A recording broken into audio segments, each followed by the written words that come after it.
Welcome. Very glad to see such a big delegation from the European Union. It's a good sign of our cooperation, good sign of the involvement of European Union and its members into the regional affairs. As you know, our cooperation with EU is very successful. With many countries, I think with 9 countries of member states, Azerbaijan signed and adopted documents and agreements on strategic partnership.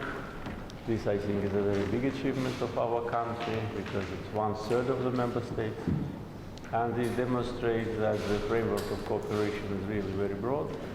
It covers many areas of mutual interest and mutual importance. 3 years ago, we initiated a partnership priorities document between EU and Azerbaijan, which supports territorial integrity, sovereignty, and inviolability of international borders of Azerbaijan. And this was a very important step towards agreeing on a comprehensive new agreement. Your visit to the region, as far as I understand, is devoted to the situation which now emerged after the conflict between Armenia and Azerbaijan. In other words, the post-conflict situation is of importance because I think now, during this year and next year, the basic fundamental approaches of the post-conflict situation will be elaborated.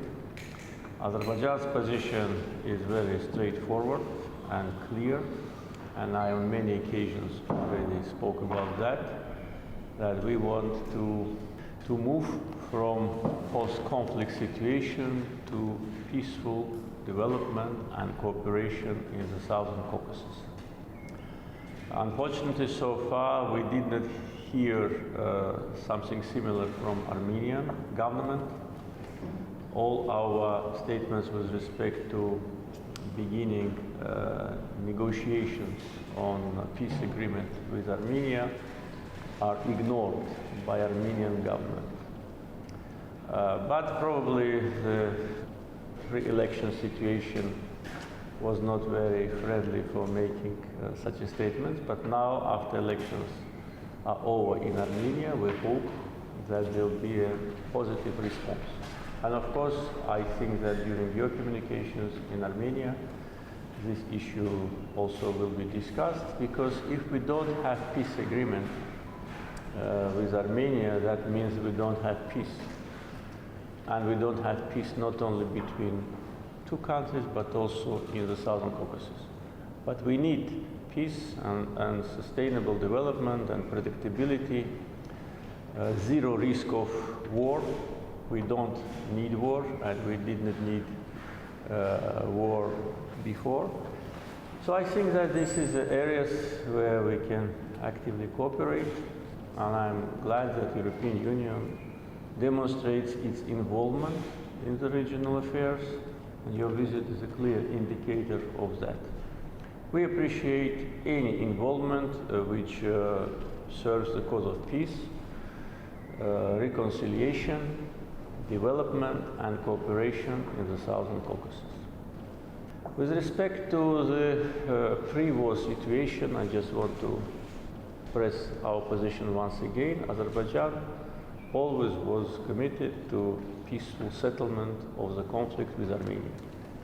And the very fact that we've been in the process of negotiations for 28 years, since the Minsk Group was established, is a clear demonstration of that. We wanted to resolve the issue peacefully, and we had hopes during different times of negotiation process. I was involved in negotiation process since 2003.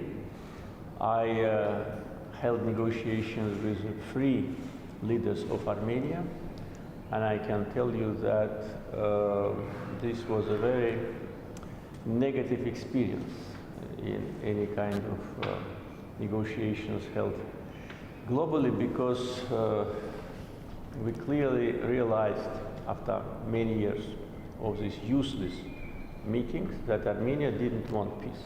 They wanted to keep status quo unchanged. They wanted to keep our lands under occupation forever. And their participation in negotiations was a kind of imitation of negotiation process. They were trying to mislead international and European organizations that they want to have a settlement, but Azerbaijan is not constructed. So what happened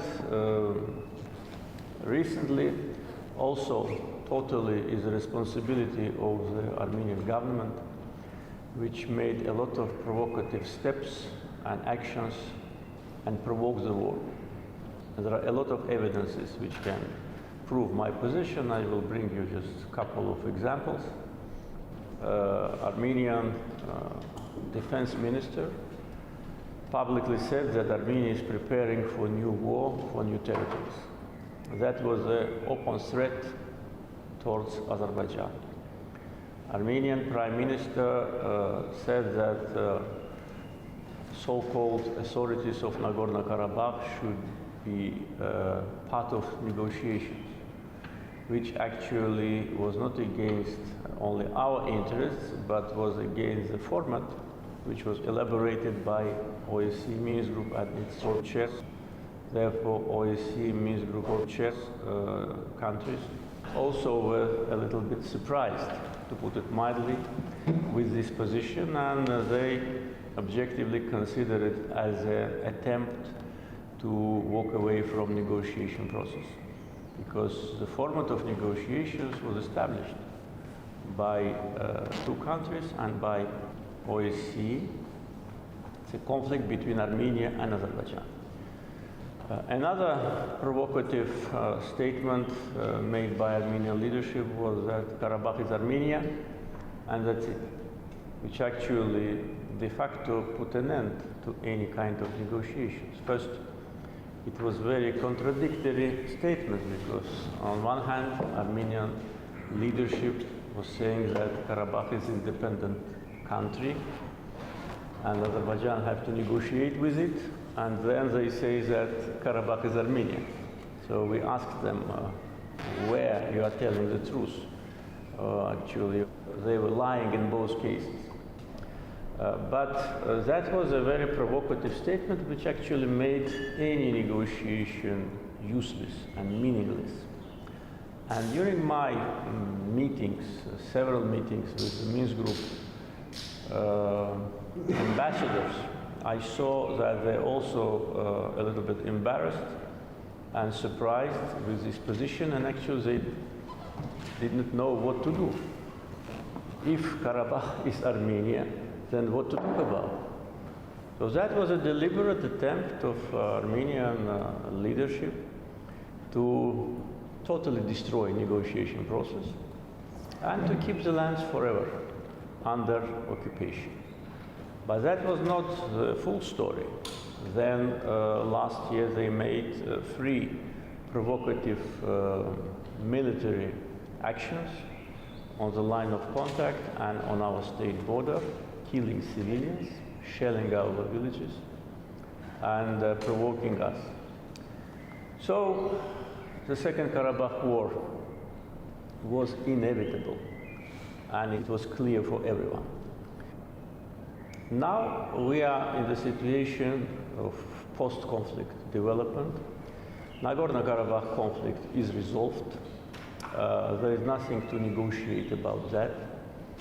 The trilateral statement which was signed on the 10th of November is not only a ceasefire agreement, as some international politicians want to present it.